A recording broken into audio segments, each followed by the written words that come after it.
Okay, just real quick, I just have to explain why this video is the way it is. I had a lot of issues uploading this. There were a lot of copyright issues for the clips that I used, and as a result, I had to chop a lot of them out. And the clips that remain will have the Dick Rock image over them, which is going to be kind of weird. It's translucent, so you should still be able to see what's going on, but it's really the only way I could get the video to work. I pretty much tried everything else, and it's actually embarrassing how many times I tried to get this dumb video uploaded. But it finally worked, so this is it. Here's my bullshit. Enjoy. Pop quiz, hotshot.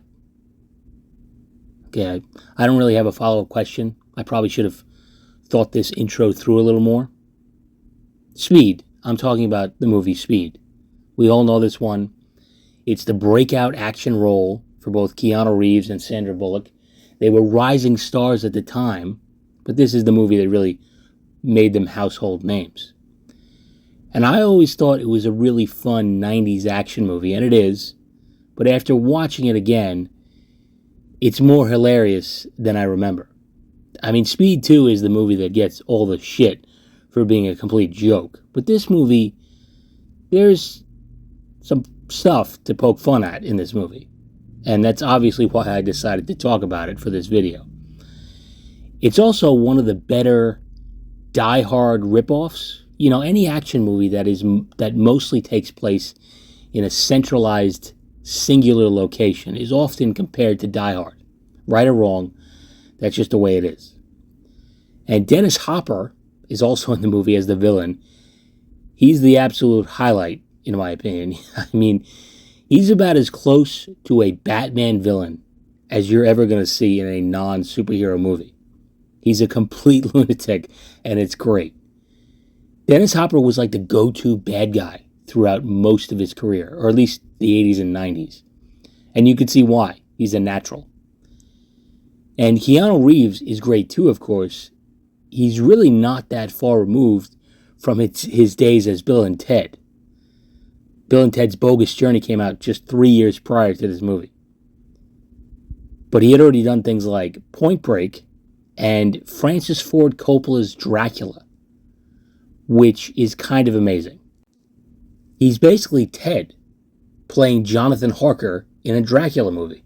I've seen many strange things already. Bloody wolves chasing me through some blue inferno.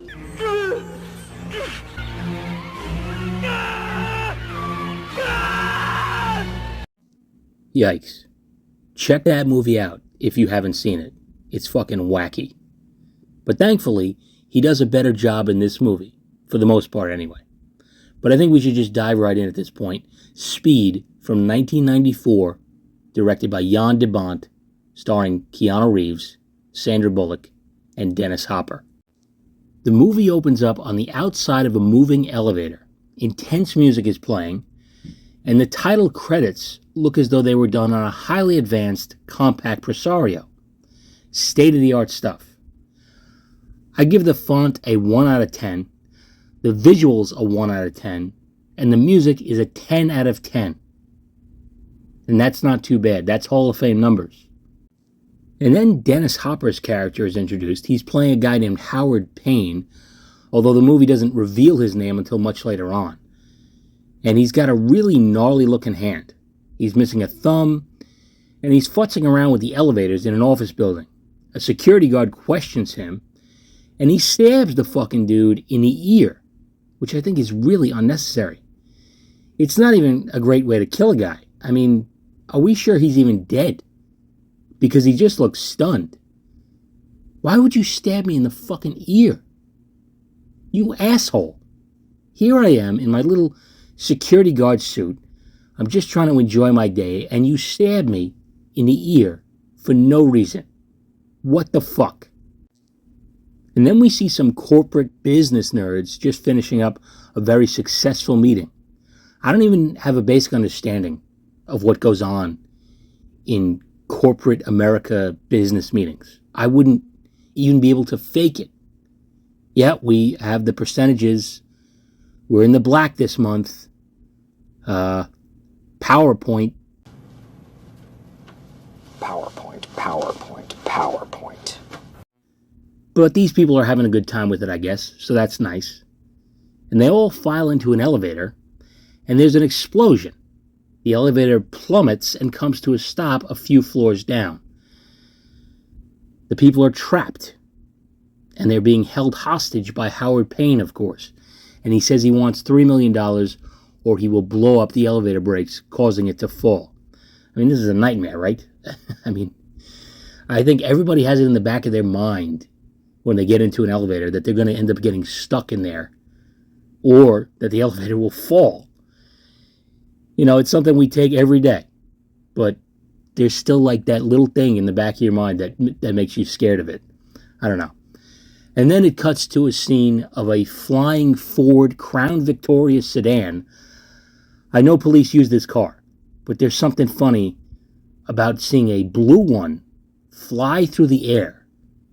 I mean, it looks like something your grandpa would be driving around in. And then we get introduced to Officer Jack Traven, played by Keanu, of course, and Detective Harry Temple, played by Jeff Daniels. So in 1994, Jeff Daniels played two guys named Harry. Can you tell them apart? Because I can't. And Jack and Harry are members of the LAPD bomb squad. They are here to hopefully resolve the situation.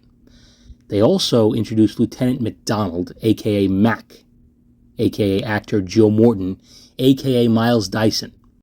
He's the leader of the bomb squad, and he fills Harry and Jack in on the whole scenario before sending them upstairs to try to examine the bomb.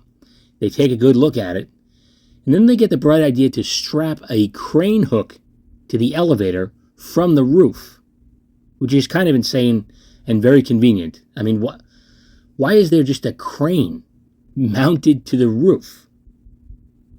Then again, I could see how that would be pretty useful, and I kind of feel like I've seen that on buildings before, so who knows. And Payne is hiding in a nearby freight elevator. He hears the commotion from Harry and Jack, and he triggers the bomb. And he says, "Don't fuck with Daddy." Classic. So the elevator falls, but the crane catches it, and it bends, but it doesn't break. That is, until it breaks. And the elevator falls a little further, but the crane gets sort of lodged against a beam in the building, and it stops. Harry and Jack race downstairs to the floor where it stopped. I have no idea how exactly they know what floor it stopped at, but they do. And they pull all 13 passengers out just in time. 13 people in one fucking elevator. That's a lot. I don't think this would have happened to me because I would have just said, you know what, I'll catch the next one. You know what I'm saying? And the last lady out of the elevator lost a shoe, and she's concerned about it. I mean, relax about your fucking shoe, will you? I wouldn't care if I lost my fucking underwear getting out of this death trap. And because he's apparently a witch, Jack realizes that the bad guy must be close by, possibly in a freight elevator, because the police haven't checked those yet, for some fucking reason. I guess they just didn't feel like doing it. And they find him, but Harry gets taken hostage, and Payne grabs him by the nose for some reason. It's really awkward. And he has a bomb strapped to his chest. And a few minutes earlier, Jack and Harry just happened to be discussing almost this exact situation. And Jack said he would shoot the hostage, which of course makes him a bit of a psychopath. And here's his opportunity to actually do it. And he decides to pick the renegade interrupt, and he shoots Harry in the leg.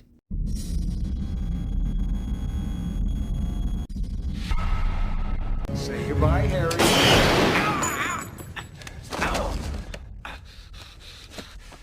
You fuck. Jeez, that's a bold move. And that's another Mass Effect reference. If you get it, you get it. If you don't, you don't. And it's really funny because it's so unnecessary. All it did was cause Harry to fall down. I mean, it seems like he could have just pretended to trip and fall. The same thing would have been accomplished, and no one gets shot. And then Payne starts laughing like a lunatic. Freeze! Give it up! You're out of options!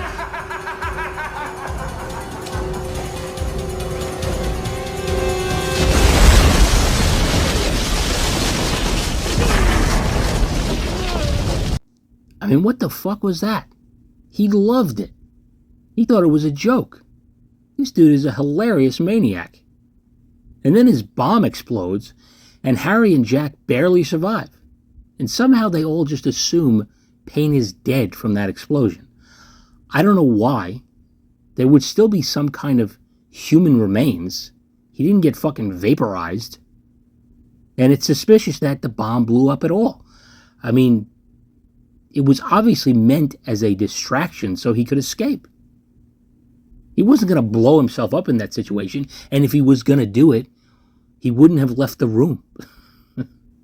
Although, I don't know how he managed to unstrap it and throw it away from him so fast in all that time. I mean, it was a matter of seconds. So maybe it makes some kind of sense that they think he's dead, but there would still be bits of him everywhere. And I guess a few days pass. Harry and Jack are getting medals for their heroism, and Howard Payne is watching the ceremony on TV. So what a shock. He's still alive. And afterwards, there's a celebration. They're all in a bar, and Harry is pretty shit-faced. He tells Jack not to be so cocky, and that they got lucky, and that guts will only get you so far, and then they'll get you killed. And he also says that he won't be around forever to back him up. This is a spooky bit of foreshadowing. Be prepared for Harry to not make it through this movie. And the next morning, Jack is getting some coffee, and he sees a bus explode. A payphone starts ringing nearby, and of course it's Payne calling from a nearby car. He tells Jack that he spent 2 years setting up that elevator job, which is odd, because he seems to have set up this bus situation in a matter of days.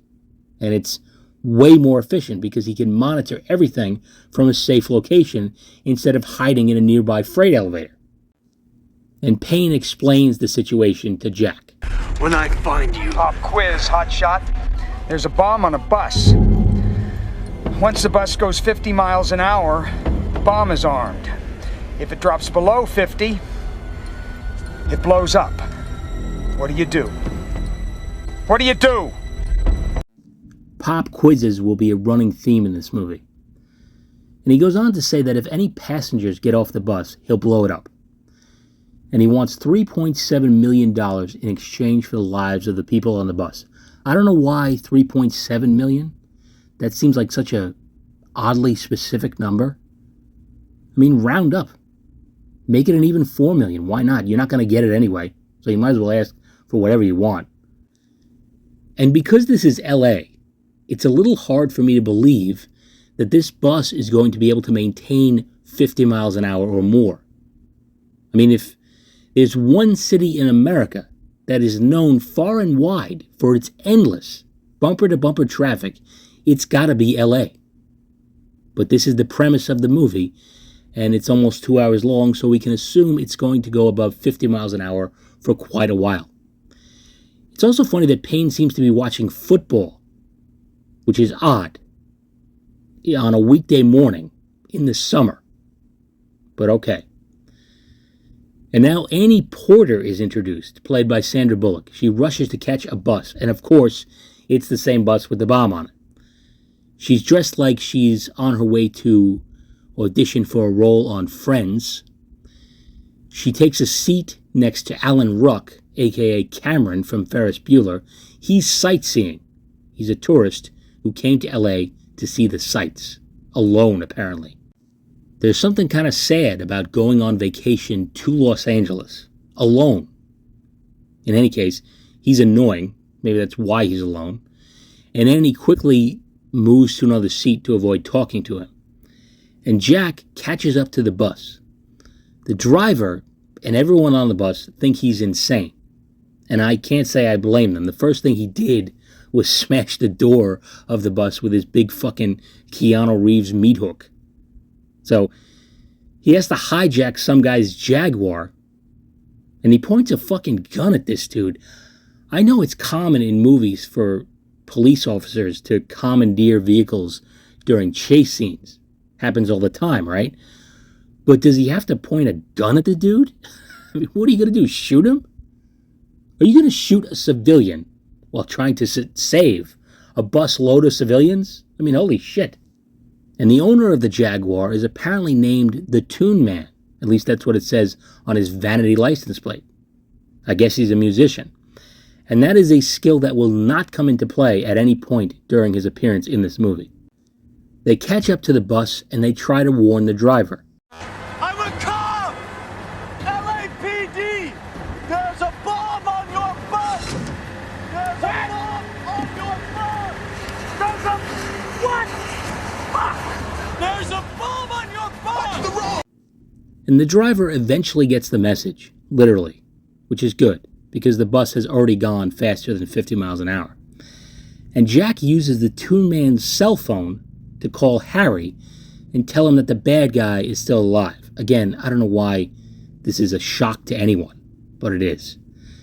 And then Jack asks the Toon Man if he's insured, which is a weird fucking question. Does he think this dude is driving around without insurance in a fucking Jaguar? Just a strange thing to ask, but he asks because he then hits the brakes and rips the fucking door off the car, which honestly seems unnecessary. I mean, it's a convertible. If he wants to hop out, he can just hop out. And of course, he keeps the guy's cell phone. Back then, people didn't really give a shit about their cell phones as much. If you lost it, you lost it. Not a big deal. It's not like he had a Rolodex of fucking dick pics on there or anything. And Jack jumps onto the bus. And then the poor Toon Man crashes. I mean, Jack is lucky this dude survived. I mean, he probably would be in trouble, I would think. He'd be responsible for this guy's death, right? And Jack tries to explain the situation to the passengers, but this fucking dude freaks out and pulls a gun. He thinks Jack is here to arrest him, which is kind of crazy. I mean, this dude leapt from a car doing 50 miles an hour on a freeway. I mean, how wanted does this guy think he is? What did this guy do? That's the real question of this movie. Who did this guy murder? I mean, if the cops are going to arrest me for anything, I would assume they would at least wait till I get to my fucking bus stop to do it. But I guess he's not thinking clearly. And there ends up being a struggle for the gun, and the driver gets shot. It's a whole fiasco. Jack manages to subdue the guy, and Annie takes the wheel in place of the driver. And Jack explains the situation finally to the passengers. They don't really want to believe it, but they're just going to have to start believing. Jack looks around for the bomb while he's on the phone with Harry, and he says it's clean while seemingly looking up Annie's skirt. And she's like, what? So that's good to know, I guess. And this is where Annie tells Jack that she's taking the bus because her driver's license was suspended for speeding. Again, it's hard to picture speeding in LA, but okay. I guess she's just a maniac on the road, which will obviously come in handy in a situation like this. And Jack is able to finally examine the bomb through a panel on the floor of the bus. He has Cameron relay the information to Harry. Hold on! Hold on.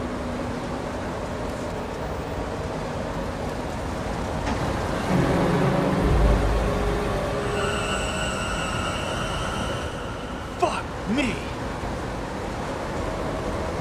Oh darn. And there's a timer running off a gold watch, which apparently is an oddity. Harry thinks it's strange at any rate. He thinks the bad guy is probably an ex-cop. And some crazy driving happens. Once again, I really don't think this bus is going 50 miles an hour. And then Jack decides to stomp on Annie's foot. Keep going! It's red! Go! What? Ow, my Go!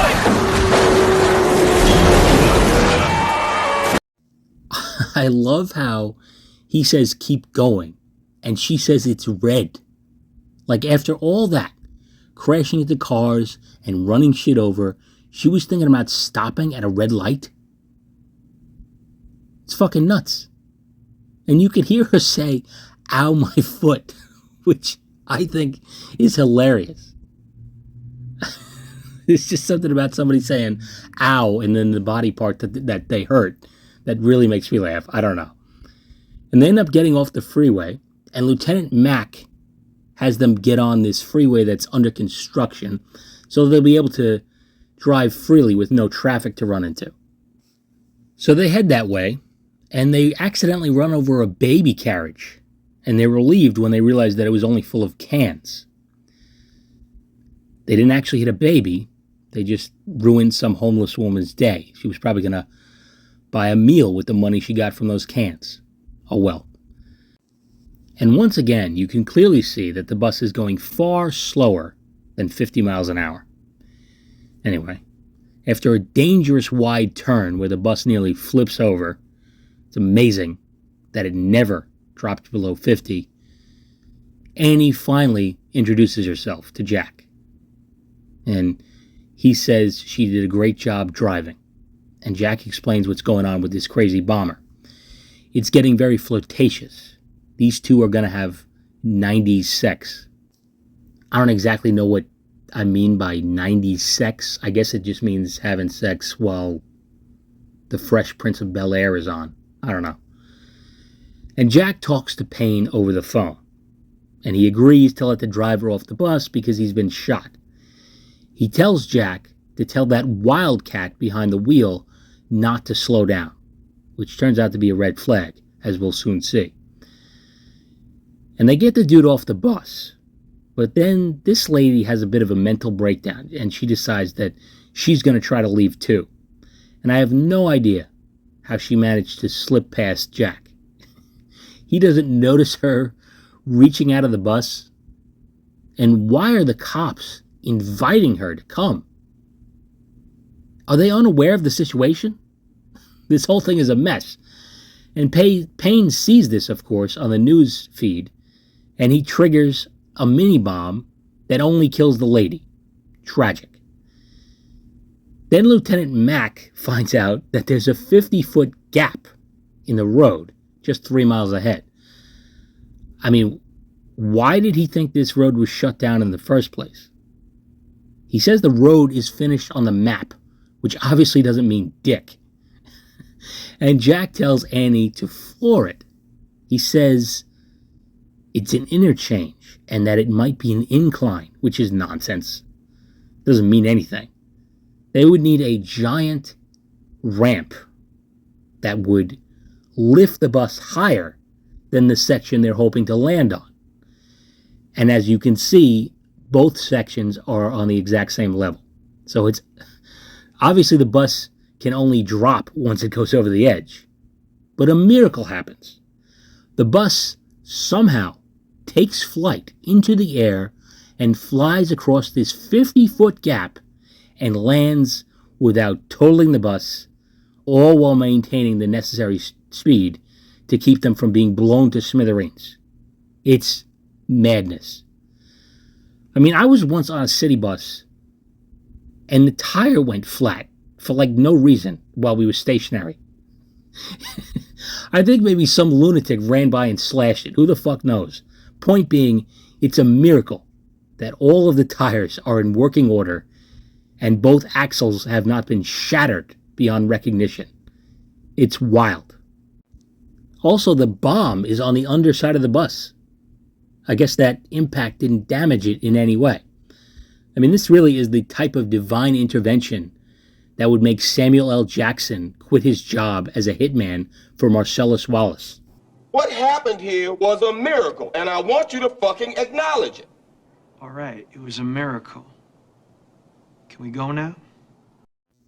Anyway, they get off the freeway and they go to the airport with the intention of just circling the runway away from any traffic or 50-foot gaps in the road. But they run over some spikes, and if you thought I was having a hard time believing that this bus could still be maintaining a speed of 50 miles an hour or more, well, now I'm really suspicious. And Payne calls Jack again, He says he wants his money, and he'll be allowed to leave the bus to go get it. And with the bus now relatively safe at the airport, he leaves briefly. But he comes back on a little fucking hand truck, and he goes under the bus to try to get a closer look at the bomb, hoping to disarm it, now that the news cameras aren't showing Payne their every move. And of course, he's unable to do that. He nearly gets himself run over. He stabs a hole in a gas tank with a screwdriver. I don't know how he managed to do that. Is he the Hulk or something? They managed to pull Jack inside through the panel in the floor. And this guy says Jack has some big, round, hairy cojones. I mean, how descriptive does this guy need to be? You got some big, round, hairy nuts, and they're big and they're round and hairy, and that's just how I like them. I mean, Jesus, take it easy. And back at the office, Harry finally figures out who the bad guy is. Howard Payne, of course. He's a former member of the Atlanta PD bomb squad, and he lost his thumb in the line of duty. They also have his place of residence, so Harry is headed there with a team of cops. They sneak inside, but the place is empty except for a bomb. Knowing how much this guy loves to blow shit up, Harry probably should have seen this coming. In any case, he's dead. Tragic. R.I.P. Harry. And then Payne calls Jack to gloat a little bit about Harry and to tell him where to drop off his money. Jack is angry over the death of his friend, but he then notices Annie's sweatshirt, which says the University of Arizona, the Arizona Wildcats. And Wildcat is, of course, the nickname that Payne gave to Annie, which means that he could see them. And he somehow managed to make out the logo through this ancient camera and this prehistoric monitor he's got. I guess he's just got good eyes. And I don't know why it took Jack so long to realize that it was possible that Payne could be watching them. I mean, he never even considers that before. And then he finds this very clearly labeled camera, and he just assumes, based on absolutely nothing, that Payne can only see them and not hear them. Fortunately, he's right. I guess Payne just didn't have the time to install a little microphone somewhere on that bus. And Payne is also distracted by the news. He loves the attention. And the other people in jeopardy are, of course, the passengers of the bus, held hostage at the whim of a madman. Now, if you've been with us, you've seen the bus. The whim of a madman. I like that. And I like it too, I have to admit. I've been saying the whim of a madman out loud for days now, often to no one. So this movie has driven me insane. And Jack has a plan. Kind of. They managed to get a camera crew guy to somehow tap into the signal going into the bus and record video. They play the video back on a loop, which fools Payne into thinking that they're all still on the bus, when in reality, they are unloading the passengers. They get everyone off the bus safely, and only Jack and Annie remain. But unfortunately, the bus hits some of its own debris. It's been running over its own shredded tires this entire time. Again, hard to believe that this thing is still going over 50 miles an hour with no tires. And because of this, the transport bus that was picking up the passengers isn't there anymore. The driver hit a bump and decided he needed a coffee break. What can you do? It happens. So Annie and Jack decide to slide out of the bottom of the bus on this makeshift surfboard, which looks like it may have wheels on it, which I guess would make it more of a skateboard. In any case, it's really convenient. And the bus crashes into a plane and explodes. I hope no one was on that plane. It was being towed, so maybe it was empty, but I guess we'll never know. In any case, Jack and Annie are safe. They're definitely going to bang at some point. Honestly, Jack could probably let out a long, droning fart right now, and it wouldn't even hurt his chances. Although, things do manage to get weird. Annie says this. You're not gonna get mushy on me, are you? Maybe. I think I might. Hope not, because, relationships that start under intense circumstances, they never last. Oh, yeah? Yeah, I've done extensive studying on this. Jesus, what a weird thing to say in that situation. She's already talking about relationships? I know this is contrary to everything she's had to do so far, but maybe she should pump the fucking brakes a little bit. And I love how Jack's replies are not charming, witty, or even remotely intelligent. You're not going to get mushy on me, are you? Yeah, maybe, I just might. I was thinking about it, and then you said that, and now I'm really thinking about getting mushy on you, you know?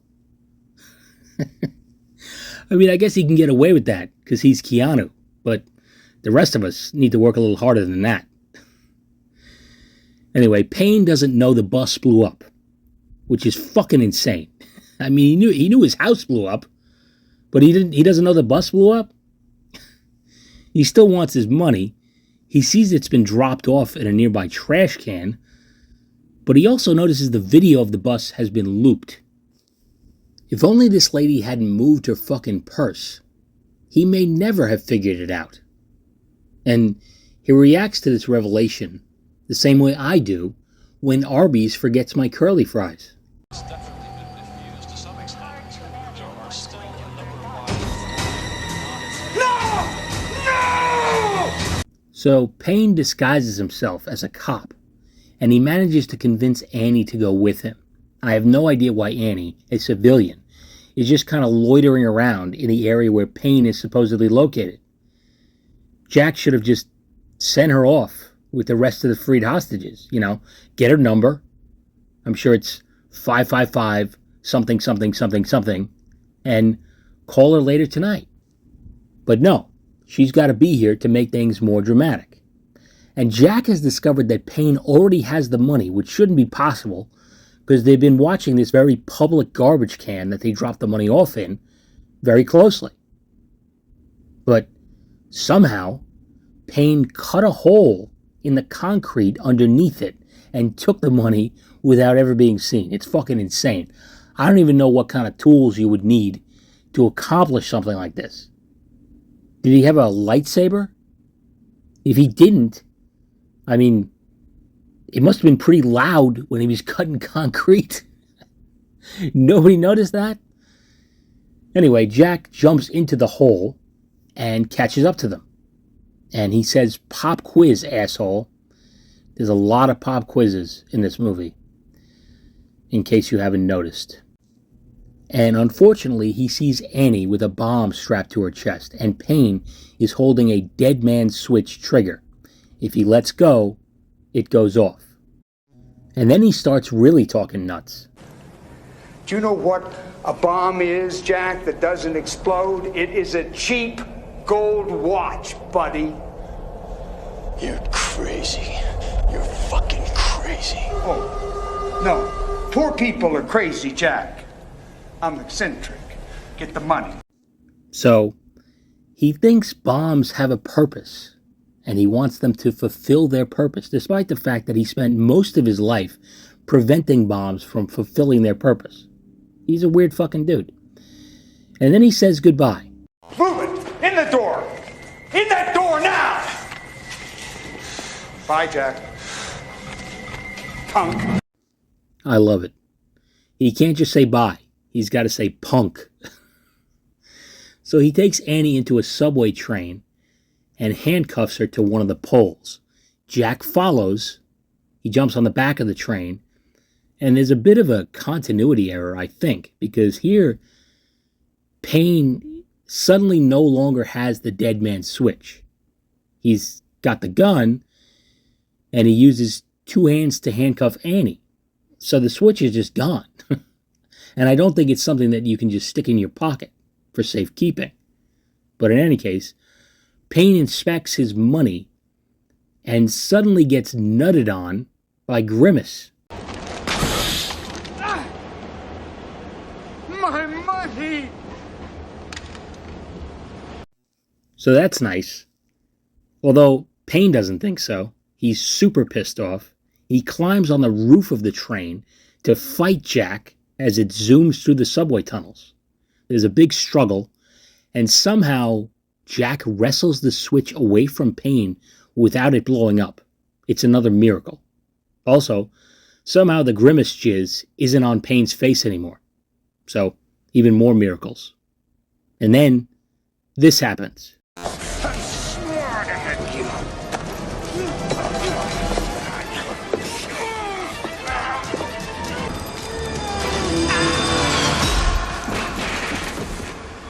Yeah. Well, I'm taller. And I have to admit, I didn't understand this line as a kid. Like, obviously he means he's taller because Payne's fucking head just came off. But I always got the impression that Keanu Reeves is taller than Dennis Hopper anyway. And he is. So I was like, well, even with a head, Jack is still taller than Payne. So, just even at an early age, I was overthinking bullshit. In any case, the track up ahead isn't finished. So, there's no way to stop the train because Payne shot up the controls. I mean, what are the fucking odds, right? First, the unfinished highway, and now an unfinished railroad track. And Jack decides he's going to do the same trick he did with the bus. He's going to speed up the train. Apparently, he can speed it up, but he can't slow it down. It's fucking wild. And he's going to jump the track. Absolutely insane that they are doing this twice. But okay. I mean, never in my life have I found myself heading towards an imminent collision in a vehicle and thought, yeah, let's speed this joker up. But in movie land, it's the perfect solution. So they hunker down because they obviously he can't free Annie. She's handcuffed and he doesn't have a key. So they're stuck on this train. They sort of just huddle together. The train crashes. And when I say crashes, I mean it really crashes. They would definitely 100% be dead. But they survive. Because they're the stars. They're the two hottest people in this movie. By a wide margin. There's really not that many lookers. I mean, the next most attractive person is like, I don't know, Harry. Or this lady, who's like, I don't know, a librarian from 1957. Or this guy. I mean, point is, there's not a lot of great looking characters in this movie. And Jack repeats Annie's line from earlier in the movie. He says, relationships that start under intense circumstances don't last. And Annie says, well, we'll just have to base it on sex then. Wow. Cringe. And Jack says, whatever you say, ma'am. And that's the last line of the movie. And I guess the sex wasn't enough because it didn't last. Because as we see in the sequel, that's not Keanu Reeves. It's a crazy movie. I think maybe there's a little too much romance in it. I don't think that these two would have time for all this flirtatious bullshit in a situation like this. As Short Round might say. No time for love, Dr. Jones. Fucking kids. But overall, it's an awesome 90s action movie. It's goofy, but it's a lot of fun. And of course, the sequel makes it look like a fucking masterpiece. Maybe I'll talk about that one at some point. We'll see. And my favorite character is probably Dennis Hopper as Howard Payne. He's such a wacky comic book bad guy. His plans are insane. He wants $3.7 million, but he must be spending almost that much to set this whole thing up. I mean, he cut out a section of the fucking sidewalk, for Christ's sake. The $3.7 million will probably just about cover the debt he went into planning this whole fucking thing. It's just so crazy that he thinks he deserves this money because he lost his thumb and had to retire. Like, when he signed up to be a cop, he must have looked into the salary they make, right? And he must know that nobody gets $3.7 million just for retiring. But I guess he doesn't know that. And he's insulted by the cheap gold watch he got. And his obsession with Jack is just a little puzzling. I mean, yeah, he foiled his plan in the beginning. But if he really wants money, I don't think incorporating a revenge plan is the best way to go about it. And his plan is also really dumb. He wants money, but ultimately he has no control over if and when the bomb goes off. If the bus goes below 50, it goes off. So he gets nothing. And apparently, other than his camera feed, he has no way of knowing it went off. And his death is awesome. It's really kind of funny. But I think it might have been a little more poetic if he got blown up by one of his own bombs. I mean, this guy is such a sick maniac, he romanticizes anything that blows up. Then again, maybe he would actually prefer to go out like that. But regardless, great character. He makes the movie for me. Keanu Reeves and Sandra Bullock are great too. Keanu as Jack is like, I don't know, 40% John McClane, like a California version of John McClane, who drinks kale smoothies instead of chain smoking. And I would say he's like 55% RoboCop because he's oddly reassuring to all the passengers and he's kind of robotic at times. And then I'd say he's about 5% Ted from Bill and Ted because he still kind of occasionally sounds like that. Just makes for a really cool, funny, heroic character. Anyway, check it out if it's been a while since you've watched it. It's a lot of fun. I think I've yapped long enough about this. And that's about all I got for now. Let me know what you thought of this movie.